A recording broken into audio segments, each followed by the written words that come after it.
আসসালামু আলাইকুম। আজকের রেসিপি নরম তুলতুলে বেবি সুইট। মাত্র 1 কাপ গুঁড়ো দুধ দিয়ে ডিম ছাড়া আমি এই 3 রকমের মিষ্টি তৈরি করেছি।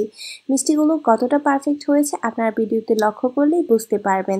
যারা একেবারেই নতুন মিষ্টি তৈরি করতে গিয়ে বিভিন্ন ঝামেলায় পড়ে, মিষ্টি শক্ত থাকে, মিষ্টির ভিতরে রস ঢোকে না আর মিষ্টিগুলো সফট হয় না, আমার আজকের রেসিপি তাদের জন্যই। আশা করি আপনাদের ভালো লাগবে। ভিডিওতে আমি অনেকগুলো উপকারী কিছু টিপস শেয়ার করেছি, সো ভিডিও না কেটে শুরু থেকে শেষ পর্যন্ত দেখতে থাকুন।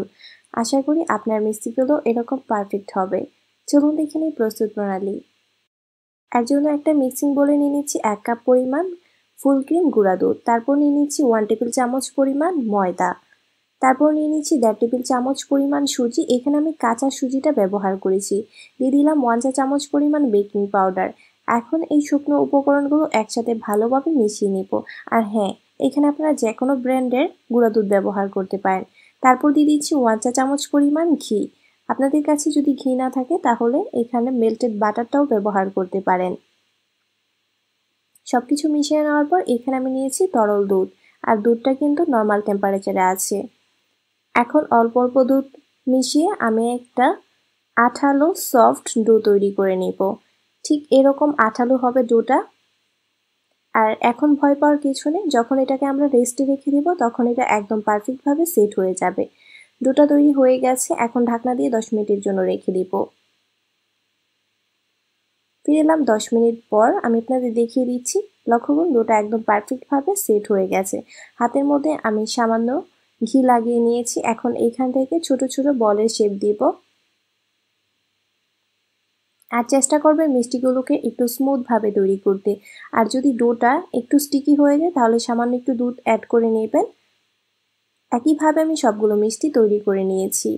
ভাজার জন্য নিয়েছি পর্যাপ্ত পরিমাণে সয়াবিন তেল। হাত দিয়ে তেলটা ধরা যায় ঠিক এরকম গরম থাকতে হবে, অর্থাৎ কুসুম গরম থেকেও আরও কম গরম। একদম মিডিয়াম লো হিটে এই মিষ্টিগুলোকে প্রথমে 7 থেকে 8 মিনিট ভাজতে হবে, যতক্ষণ পর্যন্ত না এই মিষ্টিগুলো উপরে ভেসে ওঠে এর আগ পর্যন্ত। লক্ষ্য করুন মিষ্টিগুলো আস্তে আস্তে উপরে ভেসে উঠেছে। এ পর্যায়ে আমি চুলার আঁচটাকে মিডিয়াম করে দিব।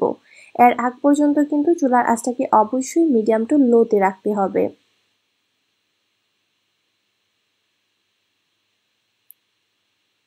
এখন আমি কিছু সাদা মিষ্টি এইভাবে উঠিয়ে রেখে দিব। যেহেতু আমি 3 কালারের মিষ্টি তৈরি করব, এর জন্য কিছু মিষ্টি আমি রেখে দিচ্ছি। এই মিষ্টিগুলো কিন্তু কোনো কালার হয়নি, সাদা আছে।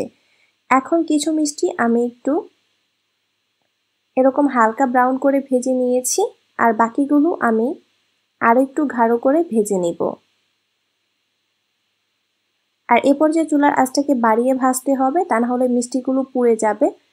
ভাজা হয়ে গেছে। এখন এই মিষ্টিগুলোকে আমি 7-8 মিনিট খুবই ভালোভাবে ঠান্ডা করে নিব আর শিরাটা তৈরি করে নিব। নিয়ে নিচ্ছি 1 কাপ পরিমাণ চিনি, তারপর এর মধ্যে দিয়ে দিব 3 কাপ পরিমাণ পানি। পানি দেওয়া হয়ে গেছে। এখন এর মধ্যে সুন্দর একটা সুঘ্রাণের জন্য দিয়ে দিলাম 3টা এলাচ। মুখটাকে একটু ফেড়ে দিয়েছি। যখন চিনিটা গলে হালকা বলক চলে আসবে তারপর এর মধ্যে আমি কুসুম গরম ঠান্ডা মিষ্টিগুলোকে দিয়ে দিব। এখন আমি সবগুলো মিষ্টি দিয়ে দিচ্ছি।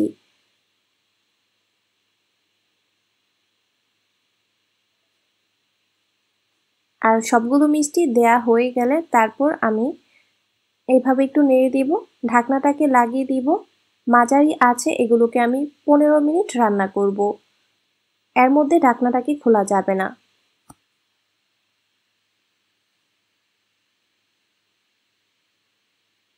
আর এ পর্যায়ে যদি আপনার শিরাটা একটু ঘন হয়ে যায় তাহলে ফুটন্ত অল্প গরম পানি অ্যাড করবেন। লক্ষ্য করুন 15 মিনিট পর মিষ্টিগুলো ফুলে টইটুম্বুর হয়ে গেছে। আর এই মিষ্টিগুলো আরও আমি এইভাবে শিরার মধ্যে রেখে দিব ঠান্ডা হয়ে যাওয়ার আগ পর্যন্ত। ততক্ষণে মিষ্টিগুলো আরও ফুলে যাবে। মিষ্টিগুলো পুরোপুরি ঠান্ডা হয়ে গেছে, আর দেখুন মিষ্টিগুলো কতটা ফুলে গেছে।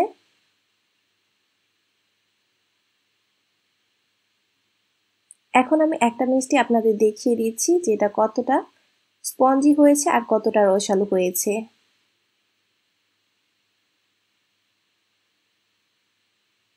এখন এই মিষ্টিগুলো আমি পরিবেশন করে নিয়েছি। আর এই মিষ্টিগুলো দেখতে যেরকম সুন্দর, খেতে কিন্তু এর থেকেও বেশি মজার।